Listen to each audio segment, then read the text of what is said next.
Olá, seja muito bem-vindo ao Conversa Diária, aqui no nosso bate-papo descontraído e leve, cheio de informação, de história contagiante. E hoje nós vamos conversar com Angélica Santini. Ela tem muita história bacana para contar para a gente. Como eu mencionei, né, é uma mulher multifacetada. É isso mesmo, ela é relações públicas, empresária, também é professora e coordenadora universitária.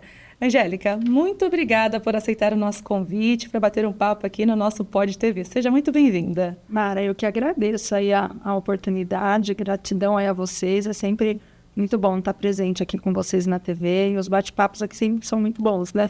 Então, agradeço. Excelente, muito bom. E eu costumo dizer que aqui é o nosso bate-papo como entre amigos. Você pode ficar muito à vontade, que nós queremos conhecer um pouquinho da sua história, porque você é uma mulher que inspira por onde passa. Então vamos entender um pouquinho quem que é Angélica Santini. Poxa, fico até lisonjeada, porque ela também é uma referência aí, né? Está na área da comunicação.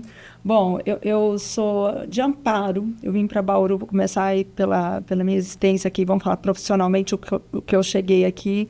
Eu vim para fazer faculdade, Mara, eu vim em 92, eu vim fazer o Unesp, o curso de Relações Públicas, e eu vim realmente, o meu foco era chegar em Bauru e ir embora, voltar a trabalhar em Campinas e na minha região.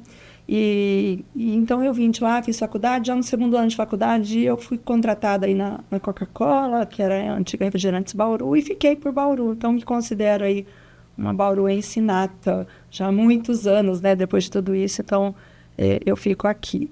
Desde então você fez uma apresentação aí, então eu sou Relações Públicas, meu mestrado é com foco aí na publicidade, por isso que eu atuo aí bastante na área com agência, com campanhas publicitárias, que o mercado publicitário me conhece aí bastante. Sou professora e coordenadora universitária, sim, que o meu mestrado é com foco na comunicação mercadológica e na publicidade. A minha linha toda de pesquisa e acadêmica é com a publicidade, com o marketing, né, que eu trabalho bastante. Sou proprietária da OnPlay, que é uma agência de comunicação integrada de marketing, né, que a gente trabalha as várias ferramentas aí da publicidade e do marketing. E desde 2017 eu também sou sócia de um grupo de empresas aí, sócia do meu marido, na verdade, da área de climatização de ar-condicionado. Entendeu por que é uma mulher multifacetada? Realmente, é um histórico aí bem interessante que a gente vai conseguir discorrer bastante e entender um pouquinho sobre essa história. E costumo brincar também que quem bebe da água de Bauru acaba ficando por aqui, né? O que Bauru significa para você? Eu acho que Bauru, para mim, acho que foi onde eu me tornei menina, mulher, né? Que a gente foi amadurecendo, passando aí por repertórios de vida profissional, de vida pessoal. Foi aqui que eu me casei, aqui nasceu minha filha, né? Tenho uma filha também, hoje com 24 anos. Então, eu penso que Bauru é a minha cidade, né? Acho que fui muito bem acolhida desde que eu cheguei, que comecei a trabalhar. Então, é um carinho enorme. E me considero aí bauruense, sim, de todas as maneiras, né? É muito legal. Então, vamos entrar um pouquinho também na questão profissional. E antes, na parte acadêmica, o que te motivou a querer conhecer a parte e estudar relações públicas, que trouxe para cá? Bom, a Relações Públicas veio, acho que até eu não sabia nem o que era, foi engraçado, né? A gente jovem, eu já trabalhava, já brincava muito de organizar eventos, de trabalhar com campanhas, desde criança, já no ensino médio, já fui trabalhar com algumas campanhas e eventos de desfile de moda, coisa para conseguir arrecadar fundos. E isso eu fui tentar entender quando fui fazer uma faculdade, né, vestibular, o que é que eu queria trabalhar. Não era só a publicidade, eu queria trabalhar algumas coisas com públicos e tudo mais, e foi por isso que veio. Então, acho que já vem nato. É um trabalho, as relações públicas, na verdade, ela tem um foco de articulação dos públicos, de trabalhar muito a imagem, né, tanto institucional, e cuidar também da mercadológica e interna de cada organização, então ela é muito ampla.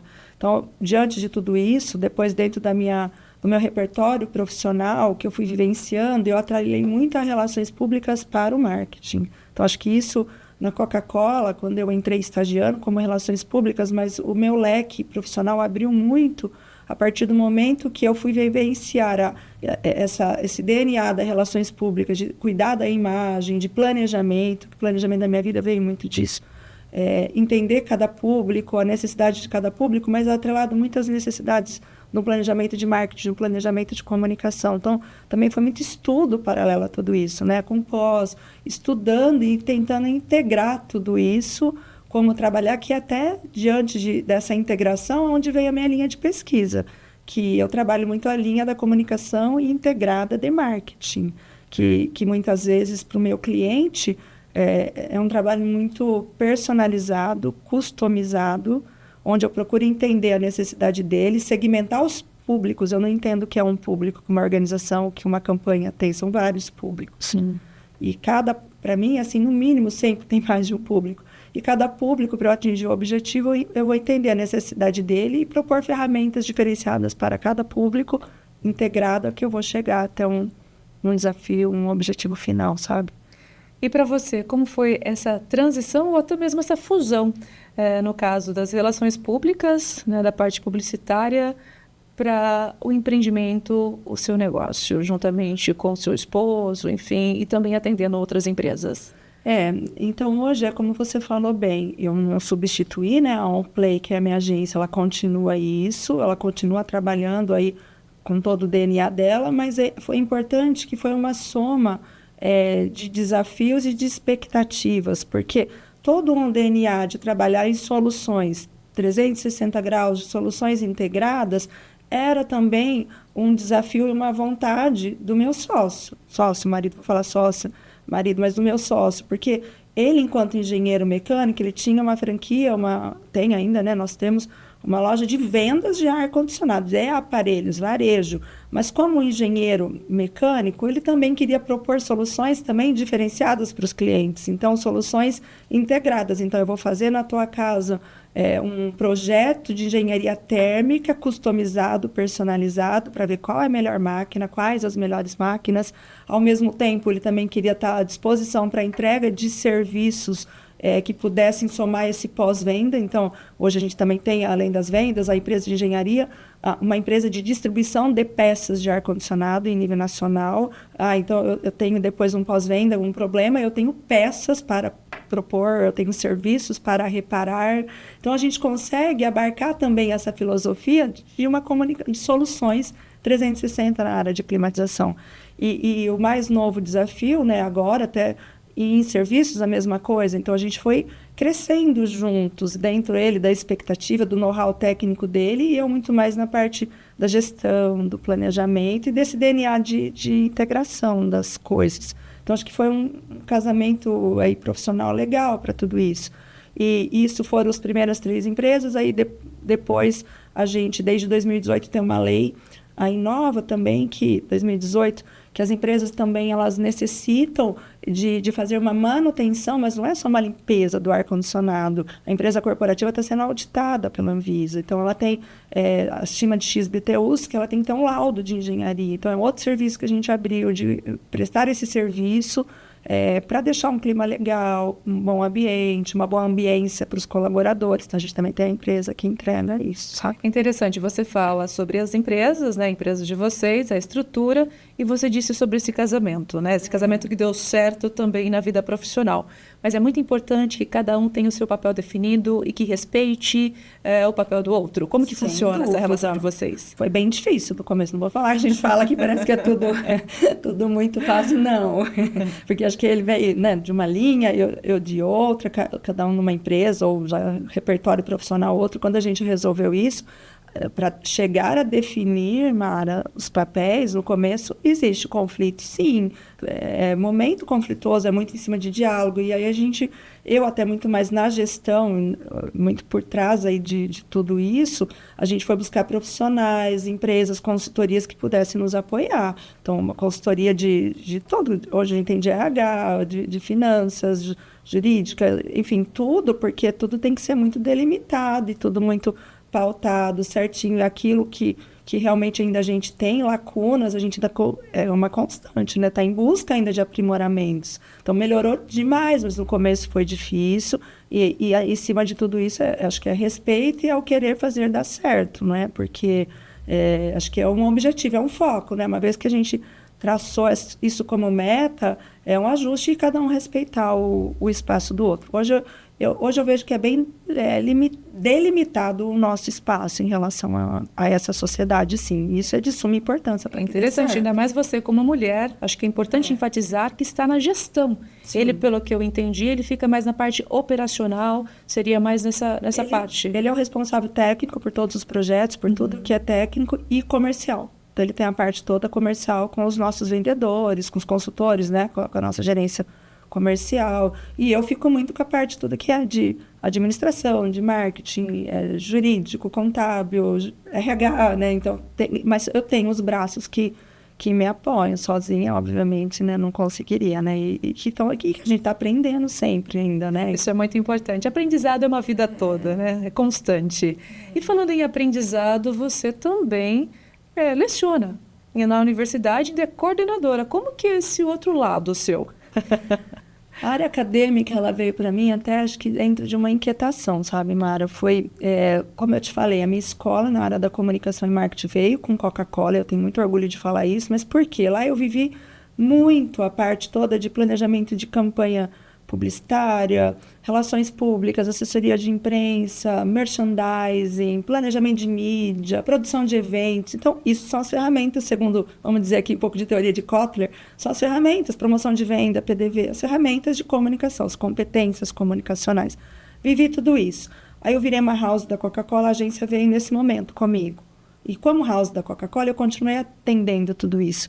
E, em algum momento, eu queria entender o que era aquilo tudo que eu fazia, se aquilo tinha uma teoria, o que era, porque era muito por eu viver na prática, por intuição, vou fazer um planejamento para um cliente novo, eu falo, eu vou oferecer esse evento, eu vou fazer a campanha publicitária, eu vou fazer a televisão, a rádio, o jornal, mas eu também tenho que fazer um evento para lançar, eu também tenho que cuidar do ponto de venda. E onde que eu ia encontrar tudo isso? Foi uma inquietação.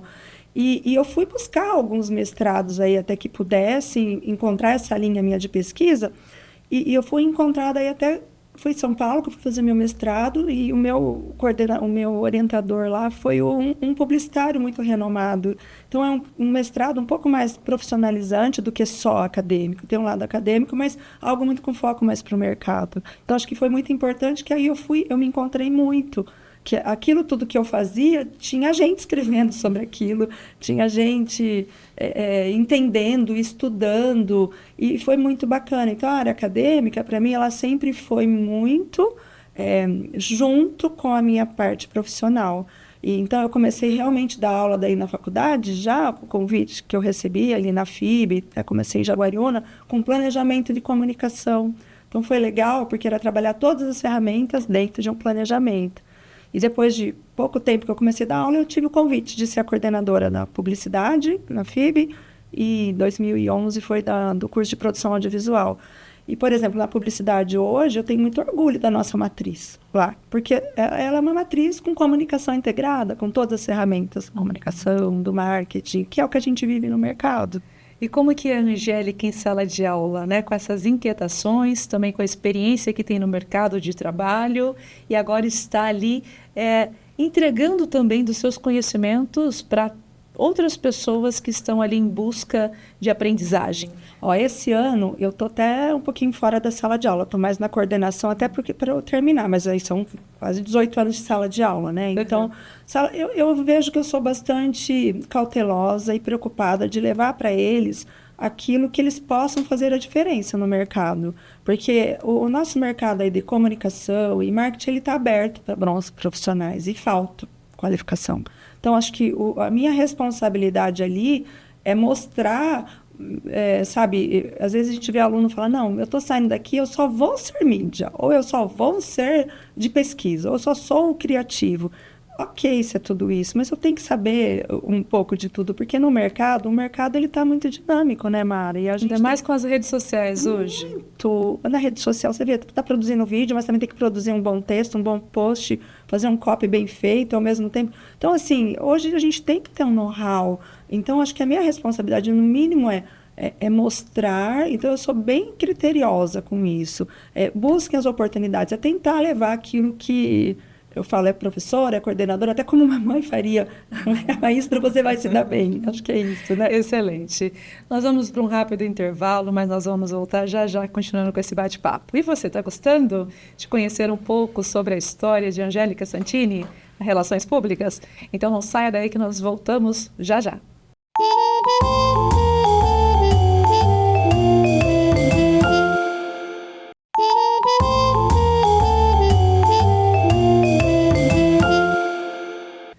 Voltamos com Conversa Diária, conversando aqui com Angélica Santini. Ela tem muita novidade para nos contar ainda, viu, nesse segundo bloco. Angélica, conta pra gente, então, que agora o mercado com as redes sociais, como que os estudantes, por exemplo, eles precisam estar atentos, não só estudantes, mas para quem quer ingressar nesse meio da comunicação, né, eles precisam estar atentos nesse mercado atual. Mara, é um cuidado que eu vejo muito grande, né, do profissional. Claro que eu vou seguir só esse caminho, ok, mas é entender de verdade a necessidade do cliente. Acho que nada é de uma maneira igual vou fritar pastel, é customizar cada atendimento ao cliente, cada atendimento, seja o profissional dentro de uma empresa ou a gente atendendo como agência, né? Eu acho que tem que entender a necessidade daquele briefing de uma maneira muito customizada e entender para buscar a solução qual é a ferramenta principal que eu vou usar ou quais serão elas, que muitas vezes eu posso utilizar uma, mas muitas vezes eu vou trabalhar as ferramentas de comunicação de maneira integrada. Se eu entender que para todo mundo eu só vou fazer mídia social, pode ser que em alguma situação de alguma campanha, de algum briefing, aquilo só seja o suficiente, mas pode ser que não. Então, aí está o grande erro. Muitas vezes eu vou fazer a mídia social, que hoje, na maioria das vezes, ela está presente, quase em todos mesmo, mas muitas vezes vai caber eu fazer uma campanha de televisão. A gente está aqui na televisão, juntamente com uma campanha de outdoor. Eu vou somar, eu vou integrar. Ou muitas vezes eu vou fazer isso, vou fazer a campanha de jornal, televisão, e vale a pena eu fazer um evento para passar a mensagem que eu quero, que estou passando aqui também vou passar para o evento para aquele público dirigido, que é o que a gente fala, o não mídia, né, que eu estou ali no direcionado. Então, tudo tem que ser muito estudado, com muito critério. Então, muitas vezes, vai fazer só um evento? Vai resolver? Muitas vezes pode ser que não vá resolver, porque eu vou precisar. Esse eu vou posicionar, esse eu vou num evento, vai haver uma experiência, essa eu vou firmar a marca por meio da repetição de uma mídia aí tradicional. Então, tem que ser muito criterioso. Então, a dica que eu digo é o planejamento, entender o briefing com muita precisão e planejar de maneira muito correta aquilo que eu vou buscar. Muitas vezes é só mídia social, mas muitas vezes, de acordo com a situação, eu tenho que somar com outras ferramentas. As coisas se complementaram, elas não se deixaram de existir. Acho que esse é o grande erro. Eu só sou isso. É um cuidado. Você, como profissional da comunicação integrada, quais são os... Né, você tocou no assunto aqui, é um dos erros. Erros comuns que você percebe que acontecem no mercado para quem está começando ou até mesmo para quem já está no mercado? E qual dica você deixa para que a pessoa consiga realmente fazer um bom planejamento e ter sucesso? Eu acho que primeiro, mergulhar, né, estudar, primeira coisa, estudar, por mais que seja um briefing muito simples, a gente tem que estudar, compreender esse mercado, a necessidade, todos os ambientes que envolvem aquilo e entender depois com critério uma segmentação de públicos. Na grande maioria das vezes, é muito difícil a gente enxergar um único público dentro de uma campanha que eu vou desenvolver.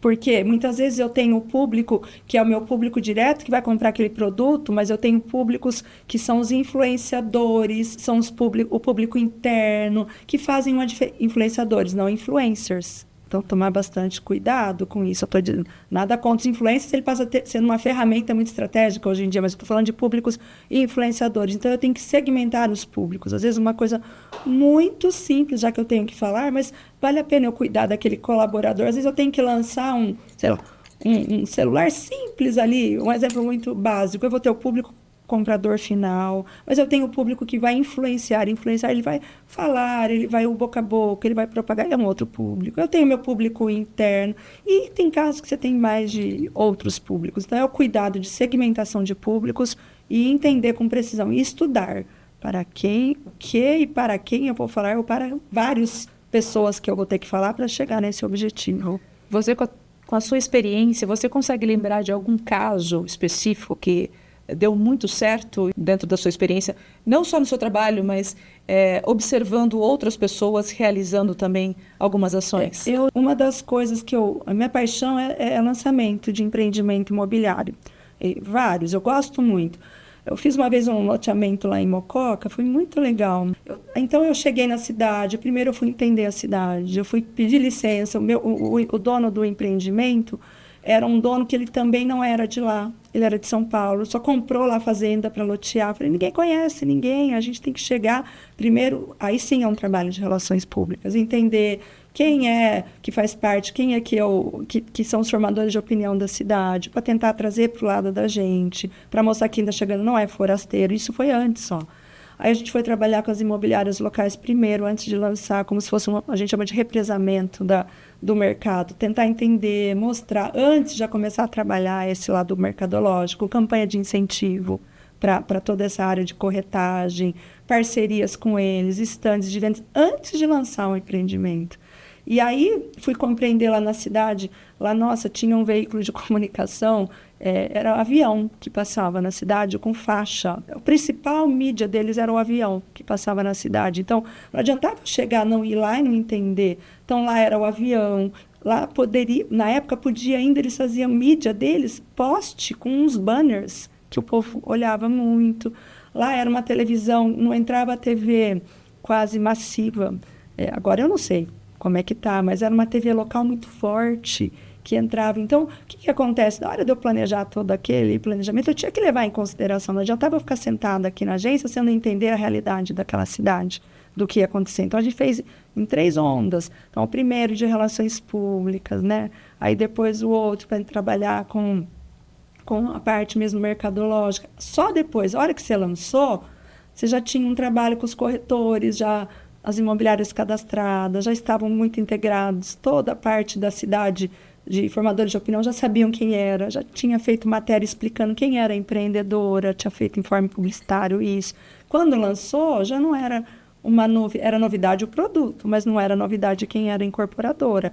Aí foi evento de lançamento, a comunicação integrada que eu estou falando, foi um evento de lançamento, foi mídia em rádio, jornal, televisão, internet que a gente fez, foi um trabalho focado aí de evento só ligado para a área dos corretores e para as imobiliárias, foi trabalho de PDV, merchandising muito bem colocado, né? Onde o postinho, bandeira, faixa, sinalização na cidade. Está aí a comunicação integrada. A gente vendeu, acho que foi 70% no dia do lançamento. Muito interessante. Ouvindo você falar, né, sobre esses cases e também, né, nesse bate-papo nosso aqui, só reforça realmente o seu compromisso, né, a sua seriedade, a sua credibilidade com o que você faz. Você se considera uma mulher exigente consigo mesmo? Ai, muito, Mara. Eu acho que eu sou extremamente exigente comigo e quem trabalha comigo. Então, eu procuro, hoje em dia, é até conflituoso hoje em dia, porque a gente, muitas vezes, hoje a mão de obra que a gente tem trabalhando não é da minha ainda geração, é uma geração diferenciada, mais jovens, e então a gente tem que saber muito como fala, porque eu vim, acho que de uma cobrança muito grande comigo, de um nível de exigência por qualidade que para mim missão dada, missão cumprida, e eu não aceito. Então acho que eu sou até um pouco, eu tenho trabalhado isso em mim hoje, bastante. Não vou dizer que eu considero um defeito, porque acho que tudo que eu consegui, graças a Deus, de êxito, foi porque eu tive como prioridade a minha entrega, e acho que isso eu não posso perder. Eu tenho trabalhado um pouco agora como lidar essa minha cobrança com colaboradores que estão comigo, porque eu tenho, sim, um certo grau de dificuldade de não aceitar o erro. Entendi. Mesmo sabendo que é humano. Eu exijo que errou, conserta, mas tem que fazer da forma como você entende que é a melhor forma profissional para chegar profissional nos para as resultados. minhas entregas. Isso. Entendi. E mais uma outra questão também, que no primeiro bloco estávamos até mencionando, a Angélica, ela se considera uma pessoa introvertida, mas esse sentimento dela, né, como a gente estava colocando, não te limitou a chegar nos resultados e na profissional que você é. Como que você conseguiu fazer essa administração, essa gestão do profissional para o pessoal? Isso é bem complexo, assim, para mim, mas que eu lido muito bem. Eu sempre me considerei, sim, introspectiva. Eu estava até brincando com ela. Você nunca vai me ver chegando em lugar nenhum, assim, causando, não. Mas, ao mesmo tempo, acho que desde muito novinha mesmo, que eu já entrei numa exposição à nossa área de comunicação, acho que desde o momento que eu me vim de Amparo, uma menina mais tímida, do interior, de uma família classe média, que sempre fez tudo muito certinho, retinho. Eu cheguei aqui e fui trabalhar dentro de uma área que era altamente badalada, que eu tinha que colocar, vou falar na Coca, badalada, porque a minha área tinha muito evento, muita exposição, muito... E depois com a agência, tudo isso. Então, ao mesmo tempo, aquela menina que chegou quieta, eu tive que me amadurecer dentro de uma situação que eu tinha. Não, aqui eu estou levando a empresa que eu trabalho. Então, começou lá. Então, muitas vezes, eu tenho que incorporar esse papel e sempre foi natural profissionalmente, sim, de colocar meu cliente, de apresentar o presidente da empresa para determinada situação, me colocar na frente da mídia, participar de coletiva de imprensa da empresa. Eu tive que incorporar esse papel que foi muito natural e profissional. E tirando o outro lado, isso foi o resto da minha vida. Então, eu sempre me dei muito bem com os clientes, de saber me colocar. Por isso que eu acho que eu divido bastante o meu profissional do pessoal. Então, eu aprendi, sim, a me colocar sempre muito bem, ser muito humilde na maneira de eu falar, mas de uma maneira muito firme, ao mesmo tempo com segurança naquilo que eu estou falando, porque acho que a gente está estudando para sempre estar aprendendo e também sabendo o que você está falando, né? E, ao mesmo tempo, exposta em muitas coisas de eventos, de ações aí que você tem visibilidade. Mas eu, Angélica, sou uma pessoa, gosto, sim, de uma vida social, mas eu sou muito mais introspectiva. Você não vai me ver aí sempre onde eu chego fazendo um monte de amigos e causando. Eu já sou mais diferente. Eu sei chegar numa reunião e me comunicar com todo mundo, mas se você me ver num momento social, eu já sou um pouquinho mais quieta. Eu acho que é isso. Eu fiz questão de mencionar a esse respeito, porque eu acredito que tem muitas pessoas que acabam realmente se identificando, né, sendo introspectiva e muitas vezes acabam desistindo de algum objetivo. Né? Nesse caso, Angélica, você não se limitou, ao contrário, continuou avançando. Que conselho que você deixa para as pessoas que elas acham que a sua timidez ou, né, a forma como ela se posiciona, que ela não pode realizar sonhos, por exemplo, ou chegar nos seus objetivos? Eu acho que é sempre a gente ter em mente onde a gente botar uma estratégia e dessa estratégia buscar que aquilo que a gente vai estar se propondo a fazer, ou que estudou, porque você vai fazer sempre aquilo que você estudou, se planejou para aquilo. A gente acaba sabendo muito mais. Então, essa firmeza, essa segurança tem que ver, falar, naquele momento que eu estou me apresentando, que eu estou colocando, aquilo é meu espaço, é o meu lugar. Então, é a gente confiar na gente. Então, eu vou saber falar sobre aquilo. Então, independente de eu ser tímida, acho que a gente tem que buscar ser firme naqueles propósitos da gente e estudar sempre, né? Para a gente não ficar... É um caminho. Porque eu penso que o estudo não vai nos deixar na berlinda. Perfeito. Olha, chegamos ao final do nosso bate-papo. Uma satisfação poder conhecer um pouquinho da sua história pessoal, da vida profissional. Agradeço muito por aceitar o nosso convite, Angélica. Eu que agradeço, Mara. Foi muito bom. Acho que é difícil a gente falar da gente, como eu digo, eu sempre sou bastidora aí dos meus clientes, então fico eu aí lisonjeada e feliz e honrada aí com o convite de vocês, tá bom? Obrigada, sucesso para você. Obrigada aí vocês. E você, gostou de conhecer um pouquinho dessa nossa convidada, Angélica Santini? Como mencionei, né, uma mulher multifacetada e aqui nosso bate-papo comprovou isso. E lembre-se, você também pode ser um dos nossos convidados. Eu espero que você tenha curtido esse nosso momento. Chegamos ao final e aqui eu vou deixar para você o meu forte abraço. Até o nosso próximo encontro. Até mais. Tchau, tchau. Ai, não sei, Mara, se foi.